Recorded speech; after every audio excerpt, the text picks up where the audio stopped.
Le ressentisme noir, la confusion chronologique. 1. La diaspora historique, les Noirs américains, de l'Amérique latine et les Caraïbins ou Antillais. À l'arrivée des Européens au XVe siècle, les Indiens d'Amérique étaient estimés entre 50 et 100 millions voire plus, mais l'histoire officielle enseigne que les Indiens d'Amérique ont été complètement rasés de sorte qu'il n'en subsiste que quelques communautés isolées dans d'anciennes réserves. En vérité, il est fort probable que la majorité des Afro-Américains sont en réalité les descendants des premiers habitants classifiés progressivement indiens, puis négros, blacks, puis afro. Bon nombre des tribus indiens d'Amérique du Nord aux États-Unis étaient noirs sombres et d'autres noirs bruns. Aux Caraïbes ou Antilles et en Amérique latine par exemple, il y avait l'ensemble appelé Arawak regroupant environ 1 millier de tribus et ethnies, l'équivalent du groupe bantou en Afrique. Les Arawak étaient tous noirs soit bruns ou sombres. Ils ont été sciemment confondus avec les captifs d'Afrique du commerce triangulaire. Il leur sera enseigné qu'ils sont d'origine étrangère. 2. Les Noirs du monde arabo-musulman, Maghreb et Moyen-Orient.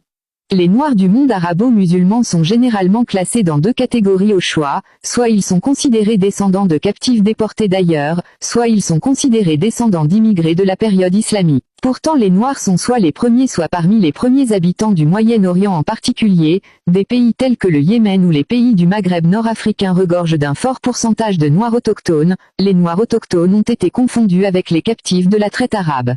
Il leur sera enseigné qu'ils sont d'origine étrangère.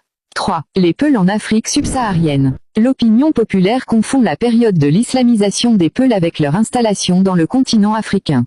La présence des Peuls est ramenée au début de la diffusion de l'islam dans leurs différentes localisations, ce alors même que les traces de leur présence en Afrique renvoient à la préhistoire et qu'ils ont fourni le plus de royaumes et d'empires en Afrique que n'importe quelle autre tribu ou ethnie.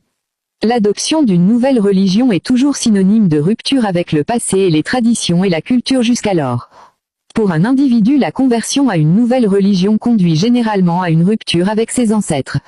Sa culture et son histoire jusqu'alors, de même pour un peuple la conversion à une nouvelle religion équivaut à une rupture avec les traditions et la culture et donc l'histoire, car l'histoire est codifiée dans les traditions et la culture. La nouvelle religion afin de prévenir toute régression va introduire une nouvelle histoire, de nouveaux mythes et légendes tendant à affermir sa légitimité. Encore aujourd'hui, les Pelem Bororo par exemple sont certifiés d'au moins 4000 ans autour du lac Tchad.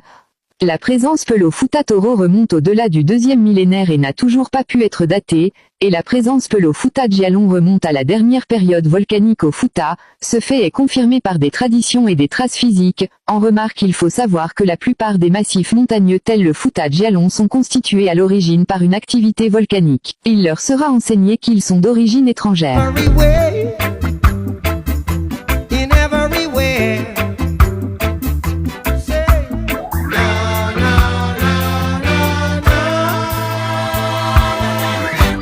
We're the survivors, yes, the black survivors.